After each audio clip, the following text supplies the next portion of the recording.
नमस्कार दोस्तों, स्वागत है मेरे YouTube चैनल पर। तो जो अभ्यर्थी जेटेट की तैयारी कर रहे हैं, सीटेट की तैयारी कर रहे हैं, यह वीडियो उनके लिए है। बाल विकास शिक्षा मनोविज्ञान से यहाँ पर प्रश्न आपके लिए शैशवावस्था, बाल्यावस्था, किशोरावस्था। मेरा टारगेट है 1000 क्वेश्चंस का। यहाँ पर हमने 1000 प्रश्नों को बनाने का टारगेट लिया है और 1000 प्रश्न जब आप पढ़ेंगे तो निश्चित रूप से गारंटी है कि यहाँ से बाहर प्रश्न नहीं पूछे जाएंगे एग्जाम में, तो निश्चित रूप से आपको सफलता मिलेगी और आपकी सफलता ही मेरा उद्देश्य है। तो आपका सपोर्ट चाहिए दोस्तों, सपोर्ट नहीं मिल रहा, आप वीडियो को लाइक नहीं कर रहे हैं। लाइक कीजिए दोस्तों, शेयर कीजिए, कमेंट कीजिए और चैनल पर यदि नए होंगे तो चैनल को सब्सक्राइब भी कर लीजिए ताकि आने वाला हर अपडेट से आपको रूबरू हो सके। तो चलिए आइए हम ले चलते हैं प्रश्नों की ओर। तो यह आपका बाल विकास शिक्षा मनोविज्ञान से पहला प्रश्न है। महिलाओं के जनन कोष में अर्थात अंडाणु में पाया जाता है, क्या पाया जाता है दोस्तों? केवल वायु गुणसूत्र, केवल एक्स गुणसूत्र, एक्स तथा वायु गुणसूत्र, उपयुक्त कोई नहीं।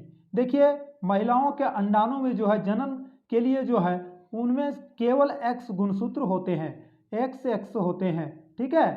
एक्स एक्स गुणसूत्र ही महिलाओं में होते हैं। इसलिए यहाँ पर लड़का या लड़की के लिए लड़की होता है तो ठीक है, लड़का अगर नहीं होता है तो महिलाओं को आतना नहीं देना चाहिए, क्योंकि महिलाएं इसमें दोषीदार नहीं है। क्योंकि पुरुषों में एक्स और वाई गुणसूत्र होते हैं, तो वाई गुणसूत्र जो है लड़कों को निर्धारित करता है। तो चलिए हम आगे बढ़ते हैं। यहाँ पर दूसरा प्रश्न आपके लिए देखिए, आनुवांशिकता से तात्पर्य निम्नांकित में से किनसे होता है? आनुवांशिकता से तात्पर्य, यहाँ जो 4 ऑप्शन है उनमें किनसे स्पष्ट होता है कि आनुवंशिकता से संबंधित है? शुक्राणु तथा अंडाणु, डीएनए तथा आरएनए, गुणसूत्र तथा जीन्स, सूत्री विभाजन, अर्धसूत्री विभाजन। देखिए यहाँ पर आपका राइट आंसर होगा ऑप्शन नंबर सी, गुणसूत्र तथा जीन्स। ये आनुवंशिकता से संबंध रखते हैं, ठीक है ना। चलिए अगला प्रश्न की ओर चलते हैं। पुरुषों में सामान्य यौन गुणसूत्र होता है। देखिए अभी अभी हमने बोला कि पुरुषों में एक्स और वाई होता है, तो ऑप्शन नंबर बी आपका सही होगा। एक्स और वाई 2 प्रकार के गुणसूत्र पाए जाते हैं पुरुषों में। चलिए अगला प्रश्न की ओर चलते हैं। चौथा प्रश्न आपके लिए है, अर्धसूत्रण या मेयोसिस की प्रक्रिया में इनमें से क्या होता है? देखिए, गुणसूत्र की संख्या जीन्स की संख्या के बराबर होती है, गुणसूत्र की संख्या में कमी होती है, गुणसूत्र की संख्या में वृद्धि होती है, गुणसूत्र की संख्या में सतत होती है। देखिए यहाँ पर आपका सही आंसर है अर्धसूत्रण यानी मियोसिस की प्रक्रिया में जो है गुणसूत्रों की संख्या में कमी होती है। ऑप्शन नंबर बी आपका सही होगा, राइट आंसर होगा यहाँ पर। चलिए हम लोग आगे बढ़ते हैं क्वेश्चन नंबर 5वां की ओर। तो 5वां प्रश्न आपका ये है, आनुवांशिकता के वास्तविक निर्धारक होते हैं। आनुवांशिकता के वास्तविक निर्धारक कौन होते हैं? कोशिका, गुणसूत्र, न्यूरिन, कोश शरीर। देखिए आनुवांशिकता से संबंधित गुणसूत्र है, ठीक है ना, यही वास्तविक निर्धारण करता है। चलिए आगे की ओर चलते हैं हम। ये है आपका छठा प्रश्न, बालक के विकास में महत्व है किसका? वंश कर्म का, वातावरण का, ये भी दोनों का नहीं, वंश कर्म और वातावरण दोनों का, किसी का भी नहीं। तो देखिए यहाँ पे बालक के विकास में दोनों ही महत्वपूर्ण है, वंश कर्म का भी और वातावरण का। तो आपका सही आंसर क्या होगा? सी, ए और बी दोनों का। अगला प्रश्न की ओर चलते हैं।